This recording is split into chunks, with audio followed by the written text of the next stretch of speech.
ಇನ್ನು ಮಲ್ಟಿಪ್ಲೆಕ್ಸ್ ಹಾಗೆ ಇತರ ಚಿತ್ರಮಂದಿರಗಳಲ್ಲಿ ಏಕರೂಪದ ದರವನ್ನು ತರುವಂತ ನಿಟ್ಟಿನಲ್ಲಿ ಸರ್ಕಾರ ಸಿದ್ಧತೆಯನ್ನ ಮಾಡಿಕೊಂಡಿದೆ. ಇದಕ್ಕೆ ಸಂಬಂಧಪಟ್ಟ ಹಾಗೆ ಕರಡು ಅಧಿಸೂಚನೆಯನ್ನ ಕೂಡ ಹೊರಡಿಸಿದ್ದು 15 ದಿನಗಳ ಕಾಲ ಆಕ್ಷೇಪಣೆ ಸಲ್ಲಿಸೋದಕ್ಕೆ ಇದೀಗ ಅವಕಾಶವನ್ನ ಕೊಟ್ಟಿದೆ.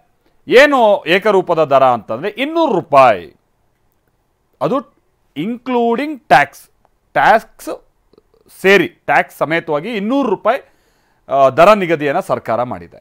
ಪ್ರೇಕ್ಷಕರು ಬಹಳ ಖುಷಿಯಾಗಿದ್ದಾರೆ. ಯಾಕಂತಾದರೆ ಒಂದು ಸಿನಿಮಾದಲ್ಲಿ ಮಲ್ಟಿಪ್ಲೆಕ್ಸಿಗೆ ಏನೋ ಹೋಗ್ಬೇಕಾದ್ರೆ 250, 300, 400 ಈ ರೀತಿಯಾಗಿತ್ತು. ಈಗೆಲ್ಲ 200 ರೂಪಾಯಿ ನಿಗದಿ ಆಗಿರೋ ಕಾರಣಕ್ಕಾಗಿ ಸಿನಿಮಾ ನೋಡೋಕೆ ಅವಕಾಶ ಅಂತ ಪ್ರೇಕ್ಷಕರು ಹೇಳ್ತಾ ಇದ್ರೆ, ಕನ್ನಡ ಸಿನಿಮಾ ಸೇರಿದಾಗೆ ಇತರ ಸಿನಿಮಾಗಳನ್ನು ಕೂಡ ನೋಡೋದಕ್ಕೆ ಇದೊಂದು ಅವಕಾಶ ಆಗುತ್ತೆ ಅಂತ ಹೇಳಿ ಥಿಯೇಟರ್ನವರು ಕೂಡ ಹರ್ಷ ವ್ಯಕ್ತಪಡಿಸ್ತಿದ್ದಾರೆ.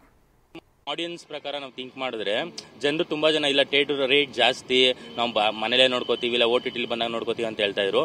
ಈ 200 ರೂಪಾಯಿ ಒಂದೇ ಅಮೌಂಟ್ ಮಾಡಿರೋದ್ರಿಂದ ಜನರು ಬಿಡು ಒಂದು ಫಿಲಮ್ ನೋಡೋಣ, ಒಂದೇ ಅಮೌಂಟ್ ಫಿಕ್ಸ್ಡ್ ರೇಟ್ ಇರೋದ್ರಿಂದ ತಿಂಗಳಲ್ಲಿ ರೇಷನ್ಗೆ ಇಷ್ಟು ಇಲ್ಲ ಇನ್ನು ಮತ್ತೊಂದಕ್ಕೆ ಇಷ್ಟು ಅಂತ ಫಿಕ್ಸ್ ಮಾಡೋರು ಒಂದು ಸಿನಿಮಾ ನೋಡೋದಕ್ಕೂ ಇಷ್ಟ ಅಂತ ಫಿಕ್ಸ್ ಮಾಡ್ಕೋತಾರೆ. ಏನಕ್ಕೆ ಒಂದೊಂದು ಸಿನಿಮಾಗೆ ಒಂದೊಂದು ಅಮೌಂಟ್ ಇರುತ್ತೆ. ಇಲ್ಲ ಪ್ಯಾನ್ ಇಂಡಿಯಾ ಸಿನಿಮಾಗ ಅಂದ್ರೆ ಅದಕ್ಕೊಂದು ರೇಟ್ ಹೈಕ್ ಆಗುತ್ತೆ, ನಾರ್ಮಲ್ ಹೊಸಬ್ರು ಫಿಲಮ್ ಅಂದ್ರೆ ಅದಕ್ಕೊಂದು ಪ್ರೈಸ್. ಈ ಒಂದು ವಿಷಯ ಕೇಳಿ ನಮಗೆ ತುಂಬಾ ಸಂತೋಷ ಆಗಿದೆ. ಅವಾಗೆಲ್ಲ ಡಾಕ್ಟರ್ ರಾಜ್ಕುಮಾರ್ ಅವರ ಸಿನಿಮಾ, ವಿಷ್ಣುವರ್ಧನ್ ಅವರ ಸಿನಿಮಾ, ಅಂಬರೀಶ್ ಅವರ ಸಿನಿಮಾ, ರವಿಚಂದ್ರನ್ ಅವರ ಸಿನಿಮಾ, ಇನ್ನು ಮುಂತಾದ ನಟರಿಗೆ ಇಡೀ ಕುಟುಂಬ ಸಮೇತ ಬರ್ತಾ ಇದ್ರು ಎಲ್ಲರೂ ಸಿನಿಮಾ ನೋಡೋದಕ್ಕೆ.